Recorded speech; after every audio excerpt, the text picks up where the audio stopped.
kita masuk dalam pembahasan mengenai besaran satuan. Sebenarnya dalam kehidupan sehari-hari kita sering berhubungan dengan besaran satuan. Contohnya, kawan-kawan ketika menyebutkan tinggi dan seseorang 170 cm dan beratnya 60 kg, maka kita sedang berhubungan dengan besaran panjang dan satuannya cm dan besaran massa dengan satuan kilogram. Tentu teman-teman bertanya, apa sih itu besaran? Nah, besaran adalah segala sesuatu yang dapat diukir dan memiliki nilai satuan. Besaran ini dinyatakan dalam angka melalui hasil pengukuran. Oleh karena suatu besaran berbeda dengan besaran lainnya, maka ditetapkan satuannya seperti besaran. Contohnya, besaran panjang satuan meter, besaran waktu satuannya detik atau sekon, dan seterusnya. Jadi, satuan adalah suatu atau ukuran yang digunakan untuk menyatakan suatu besaran. Dalam fisika biasanya dikenal dua jenis besaran, yaitu besaran pokok dan besaran turunan. Kita bahas satu, yaitu besaran pokok. Besaran pokok, besaran adalah yang satuannya telah ditetapkan terlebih dahulu dan tidak diturunkan dari besaran yang lain. Dalam sistem internasional terdapat 7 besaran pokok yang memiliki 2 dimensi dan besaran tambahan yang tidak dimiliki dimensi. Kita bisa membuat di dalam tabel pokok dalam sistem internasional S1. Contohnya nama-nama dan simbol dan nama meternya. Contohnya panjang, massa, waktu, suhu, kuat arus, intensitas cahaya, dan jumlah molekul zat. Kita katakan dalam simbol L, M, T, I, N. Kita katakan dalam nama-nama simbol dalam besaran pokok yaitu meter, kilogram, sekon, kelvin, ampere, jendela, dan mol. Kita masuk pada kedua, besaran dan turunan. Besaran dan turunan adalah besaran yang diturunkan dari satu lebih besar pokoknya. Contohnya, besaran pokok mempunyai turunan, luas dan volume. Beberapa besaran fisika yang termasuk besaran turunan yaitu massa, jenis, kecepatan, berat, energi, daya, dan masih banyak lagi. Jadi, besaran dan turunan adalah besaran yang satuannya tersusun dari satuan besaran pokok. Nah, ada beberapa rumus besaran turunan, yaitu A. Massa jenis, yaitu massa per volume sama dengan kilogram per meter, 3 sama dengan kilogram meter min 3. Dan bagian B, gaya sama dengan massa kali kecepatan sama dengan kilogram meter per sekon 2 sama dengan kilogram meter sekon min 2. Sedangkan luas sama dengan panjang kali lebar sama dengan meter kali meter sama dengan meter 2. Dan kecepatan sama dengan jarak atau waktu sama dengan meter per sekon sama dengan meter sekon min 1. Bagian E, tekanan sama dengan gaya atau disebut luas penapak sama dengan Newton per meter 2 sama dengan Newton meter min 2. Sedangkan bagian usahanya itu sama dengan gaya kali jarak sama dengan N kali meter sama dengan meter. Baik, saya akan menjelaskan tentang satuan. Perlu kita ketahui dulu apa itu satuan. Nah, satuan adalah sesuatu yang atau ukuran yang digunakan untuk menyatakan sesuatu besaran. Nah, contoh dari besaran ini itu adalah contoh dari satuan, yaitu satu besaran panjang dengan nilai 1 jengkal yang disebut dengan satuan jengkal, dan kedua besaran volume yang dengan nilai 1 liter disebut satuan liter. Ada 2 macam sistem satuan yang banyak digunakan dalam pengukuran besaran, yaitu pertama sistem Inggris dan sistem metrik. Sistem metrik lebih banyak dipakai atau digunakan oleh sebagian besar oleh negara Eropa dan yang lainnya. Sedangkan sistem Inggris hanya dipakai oleh negara-negara Inggris, Amerika, dan bekas jajahan. Dalam sidang pada tahun 1960, C.G. CGPM atau Conference General des Produits et Mesures telah meresmikan sesuatu sistem satuan yang dikenal dengan sistem internasional atau disingkat dengan SI. Sistem ini terdiri atas 7 besaran pokok dan 2 besaran tambahan. Satuan sistem internasional tersebut dapat diterapkan sebagai berikut. Untuk besaran pokok yang pertama, panjang. Satuan panjang adalah meter. Definisi 1 meter atau meter adalah jarak yang ditempuh cahaya atau dalam vakum. Yang kedua, massa. Massa zat merupakan kuantitas yang terkandung dalam satu zat. Satuan massa adalah kilogram. Yang ketiga, waktu. Satuan waktu adalah sekon atau detik. Detik adalah selang waktu yang diperlukan oleh atom cesium 133 untuk melakukan getaran dalam transisi antara dua tingkat energi di tingkat energi dasarnya. Yang keempat, kuat arus listrik. Satuan kuat arus listrik adalah ampere atau disingkat dengan A. Kuat arus listrik merupakan kuat arus yang tetap jika dialirkan melalui dua buah kawat yang sejajar dan sangat panjang dengan tebal yang dapat diabaikan dan diletakkan pada jarak pisah 1 meter dan dalam vakum menghasilkan gaya 2 kali 10 min 7 Newton pada setiap meter kawat. Yang kelima, suhu. Satuan suhu adalah Kelvin. Dan keenam adalah jumlah molekul. Satuan jumlah molekul adalah mol. Dan yang ketujuh adalah intensitas cahaya. Satuan intensitas cahaya adalah kandela atau disingkat dengan CD.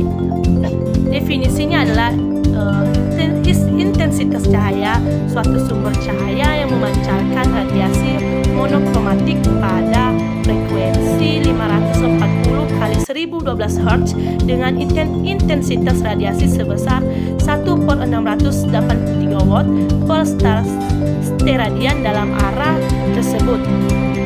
Dan yang masuk yang kedua adalah besaran turunan. Contoh dari besaran turunan yang pertama adalah luas. Satuan dari luas adalah meter kuadrat.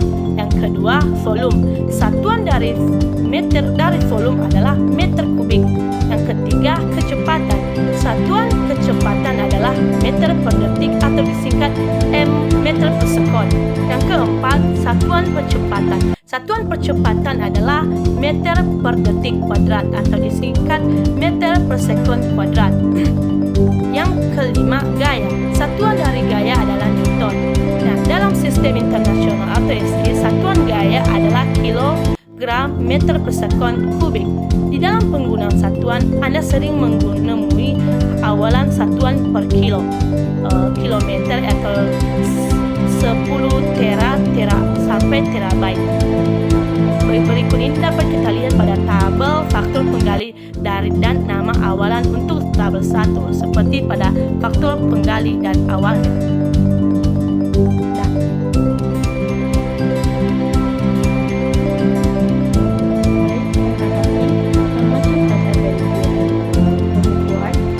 Pengukuran merupakan kegiatan membandingkan suatu besaran yang diukur dengan alat ukur yang digunakan sebagai satuan. Misalnya, kita melakukan kegiatan pengukuran meja dengan pensil. Dalam kegiatan tersebut, artinya kita sedang membandingkan panjang meja dengan panjang pensil. Berarti kita akan membahas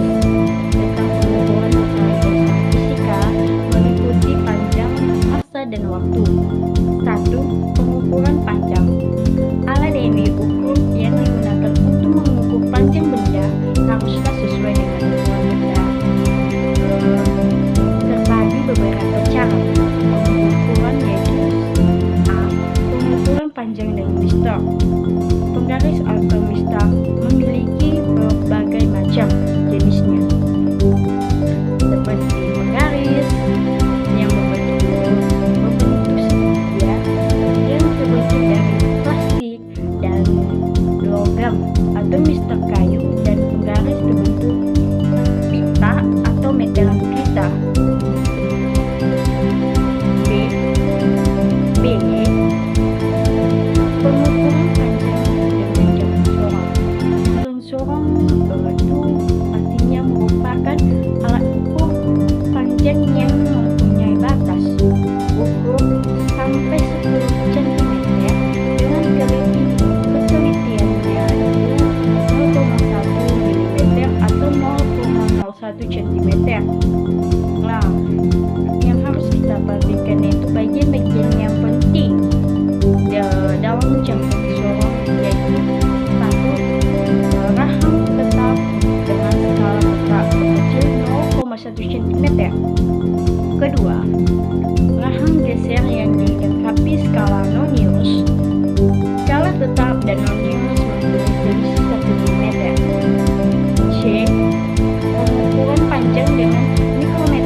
pada bagian nomor 2, pengukuran massa benda. Pertimbangan digunakan untuk mengukur benda mesin kencangnya dalam keseimbangan kedua lengan, yaitu keseimbangan antara massa benda yang diukur dengan alat timbangan yang digunakan. Yang perlu kita perhatikan, beberapa alat ukur berberat, yaitu satu, lengan dengan memiliki skala 0 sampai 10 gram dengan tiap skala bernilai 1 gram. 2, lengan tengah berskala mulai 0 sampai 500 gram, tiap skala sebesar 100 gram.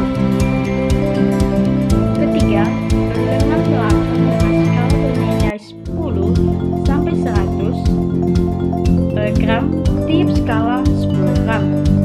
3, pengukuran besar waktu. Berbagai jenis alat untuk waktu, misalnya jam analog, jam digital, jam dinding, jam atom, jam matahari, jam stomater.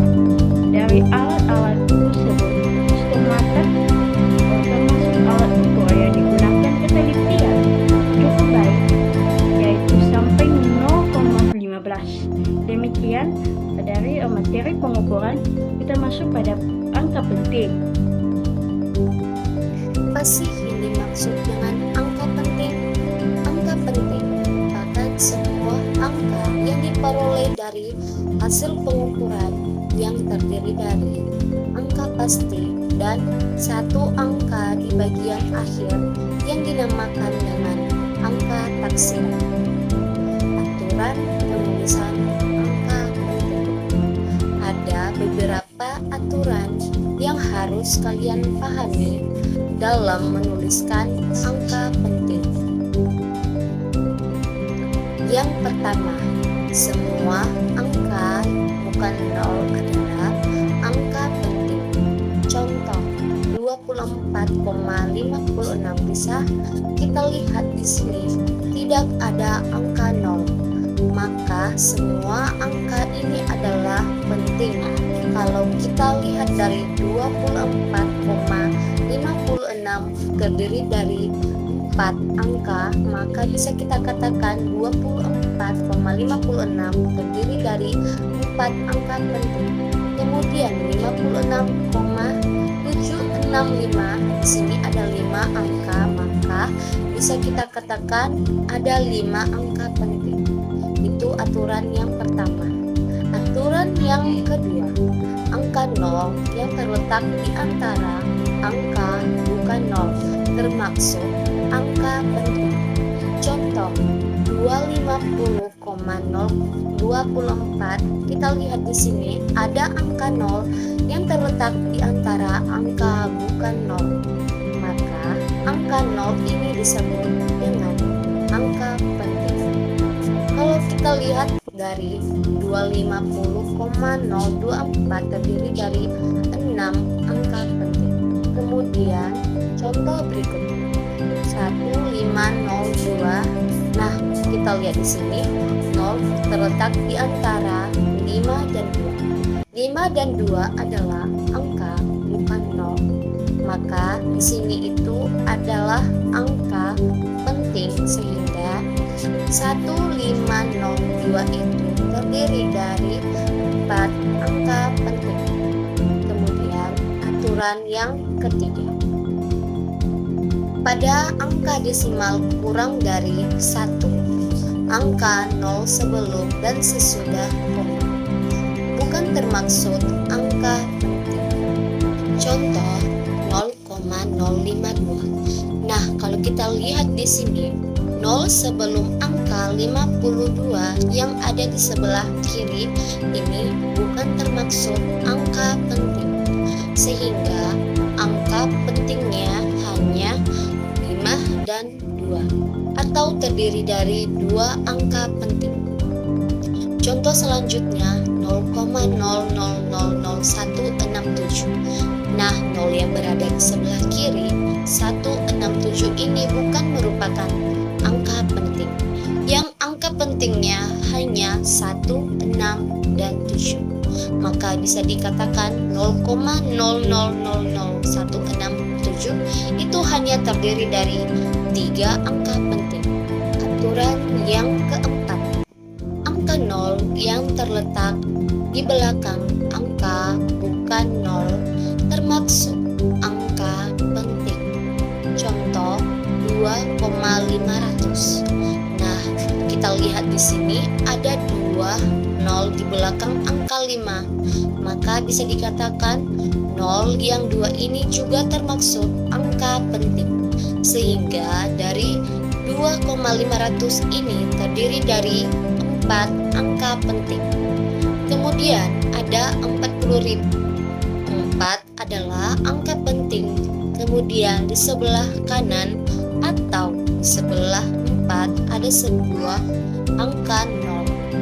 4 buah angka 0 ini juga termaksud angka penting.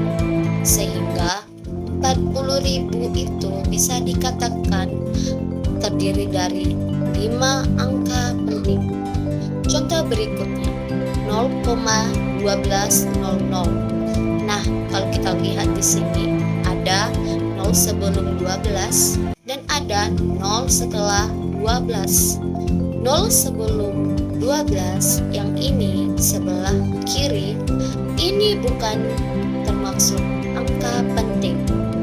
0 yang termaksud angka penting adalah 0 yang berada di sebelah kanan atau di belakangnya angka bukan 0. Hingga dari 0,01200 itu terdiri dari 4 angka penting.